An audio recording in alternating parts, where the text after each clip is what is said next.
Andrey Kurtunov, who's the Director General of the Russian International Affairs Council. Welcome to the program, Andrey. You know, seeing as we're talking about Nord Stream 2, let's continue with that theme.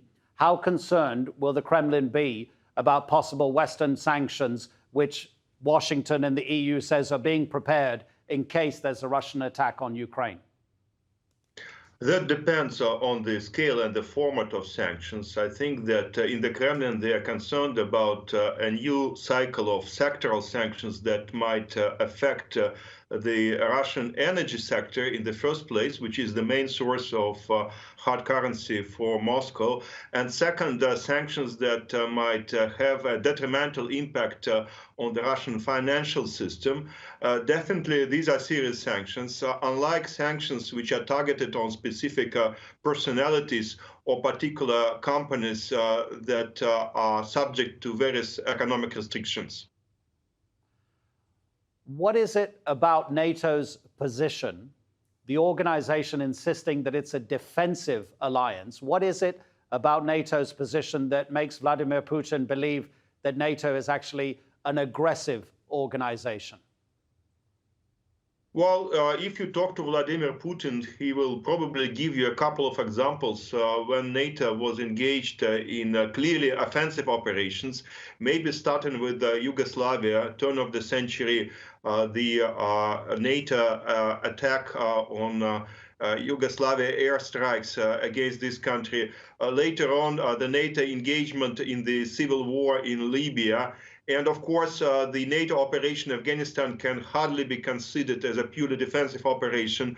And I think that the Russian political leadership perceives NATO as an aggressive alliance and as an alliance which has the main raison d'etre in deterring Moscow. So it is perceived as a very clear challenge to Russia's security.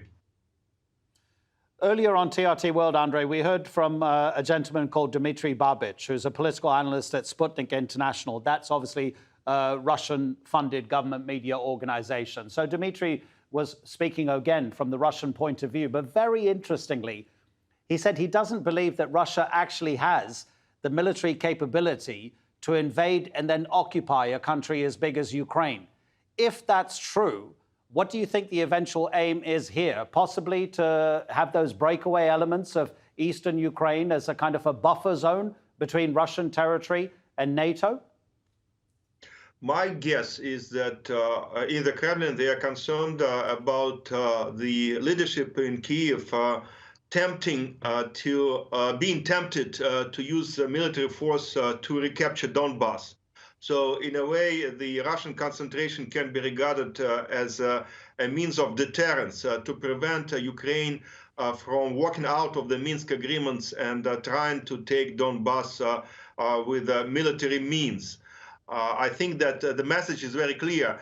If you escalate in Donbass, we will reciprocate, and our reaction will not be limited to Donbass only. It might affect Ukraine on a larger scale. Andrey, there's been plenty of analysis, especially from the West, that actually if there is any Russian aggression towards Ukraine, it's actually going to count against Vladimir Putin domestically.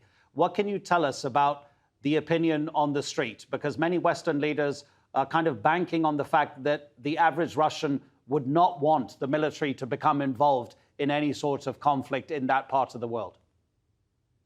I agree. I think that, first of all, Russians are tired of Ukraine. They would like the leadership to focus on the domestic agenda, specifically on social and economic problems caused by the coronavirus pandemic in Russia.